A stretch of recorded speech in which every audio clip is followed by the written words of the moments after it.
So in the previous lecture, we gave a criterion for a metric space of when a metric space is compact. So this lecture we will begin with a lemma which is very useful, and it's called the Lebesgue number lemma. But before that, we need some preliminaries. So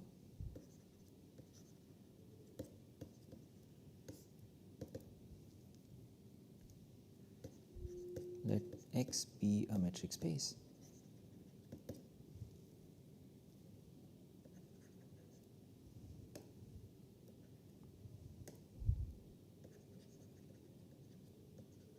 And let Z containing X be a subset.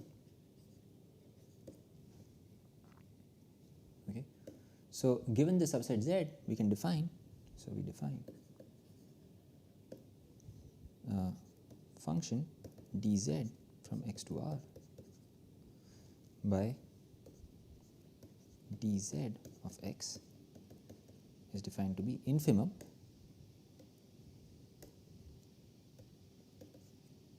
of z in z, distance of x from z. Right. So what does this mean? So this is our x and this is my z, let's say. So this is x. So we take the distance of x from all points in z and take the infimum. Right. So the infimum may or may not be attained at a point. For instance, if we take the real line and we take the open interval 0, 1, we take this to be z, right? And we take x to be minus 1. Right. So then the infimum, so the distance between d of x comma a is equal to a plus 1, right? If a is a point here, then this distance is a plus 1, right? So the infimum is never attained because, so the infimum, I'm sorry, so I should write like this.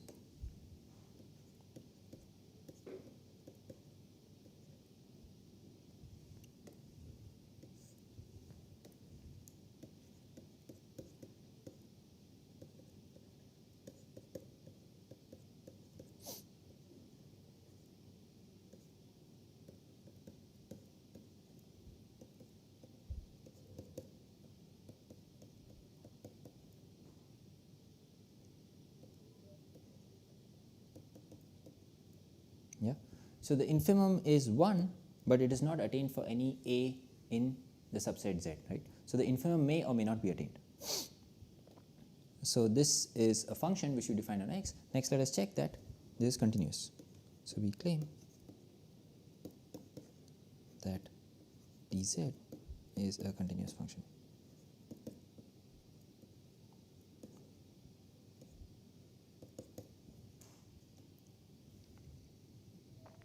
Okay.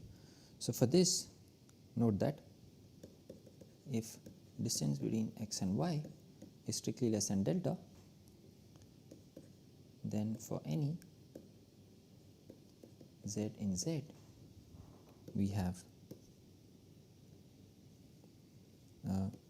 the distance of x from z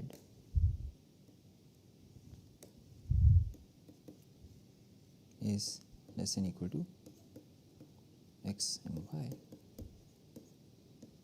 and z, which is strictly less than delta plus distance of y from z. Right. So when we take infimum, this implies taking infimum, we get dz of x is less than or equal to delta plus dz of y, which implies dz x minus dz y is less than or equal to delta, right? So similarly, switching the roles of x and y,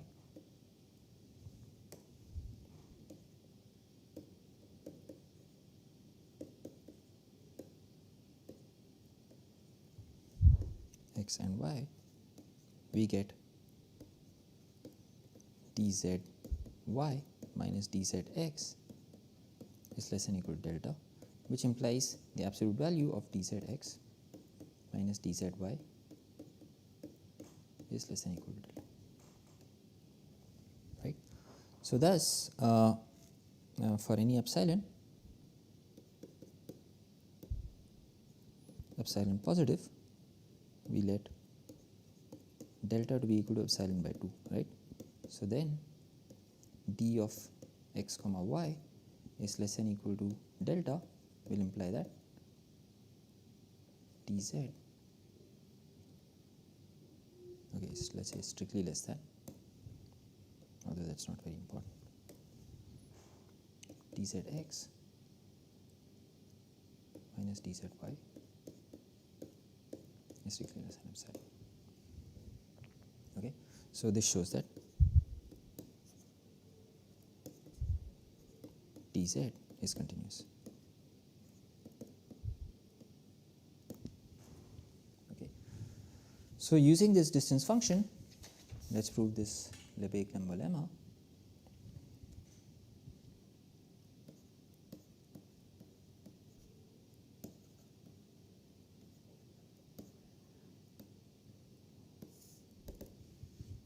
So let X be a compact metric space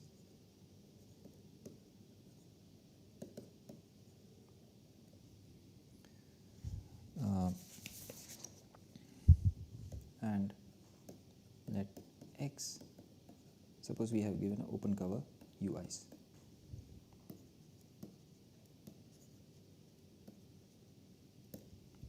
Okay, so then there exists delta positive such that for every x,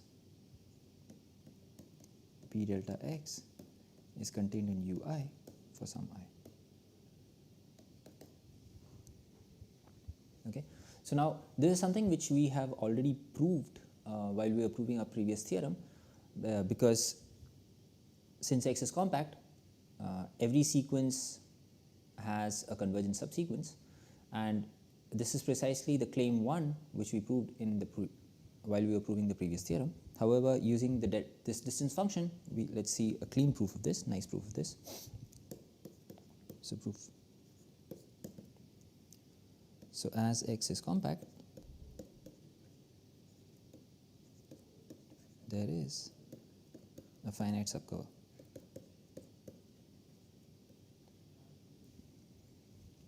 And we may assume X is equal to union I equal to 1 to n ui's.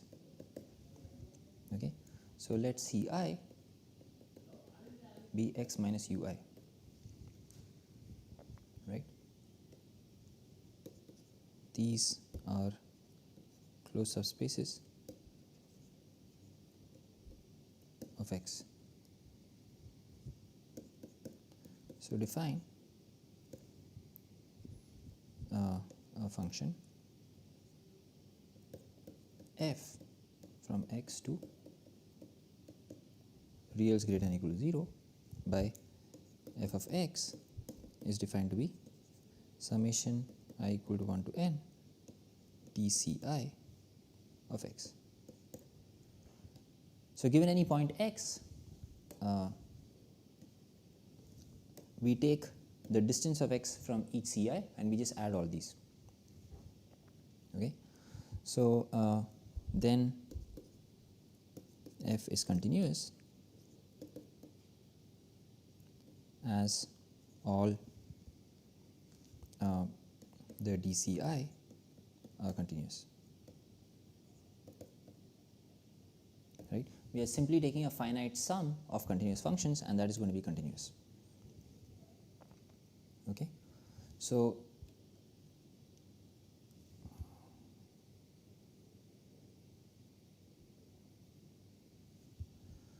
if this function takes the value 0, then we have summation dci of x is equal to 0. Yeah, but each of these dci's is greater than or equal to 0. This implies dci x is equal to 0 for all I, right? But what does that mean? So note that, recall that dci x is equal to infimum of z in ci, distance of x from z, right? And this is equal to 0. Okay, so this implies that there is a sequence Zn in Ci such that the distance of x from Zn's is tending to 0. Okay, but this implies that Zn's is converging to x, right? However, we also know that Ci's are closed, right? As Ci is closed in x, this implies that x belongs to Ci, which implies that the distance of C. Okay, this implies that x belongs to Ci. That's all that we need. Sorry. For all I, right? This implies that x belongs to intersection of Ci. Right? However, intersection of Ci is equal to intersection of x minus ui, which is equal to x minus union ui, but this is the empty set, as the union is equal to x, right? So thus we get a contradiction.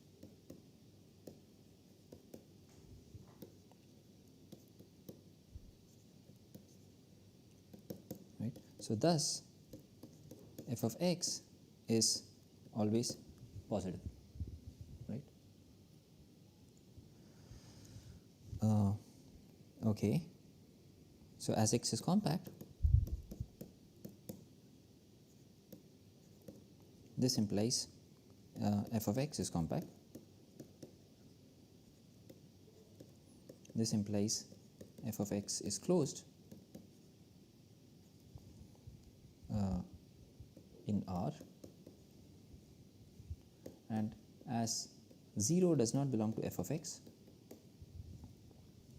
so since f of x is closed and 0 is not in the complement of f of x, which is open, this means there is a neighborhood 0 delta, or delta neighborhood of 0 which does not meet f of x.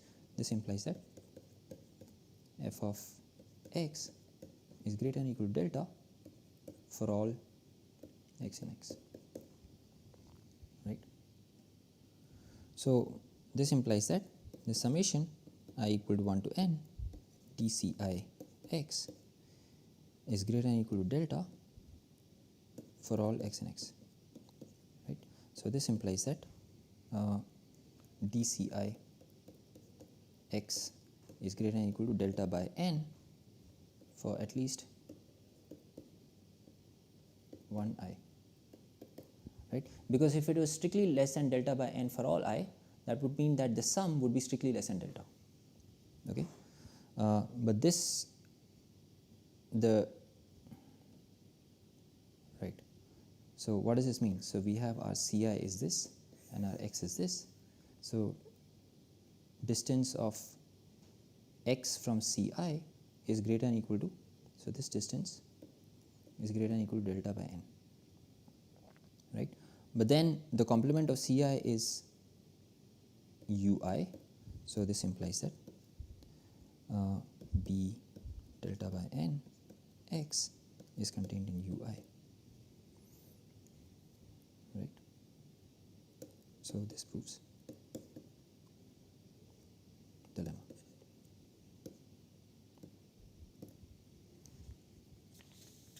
So we will end this lecture here.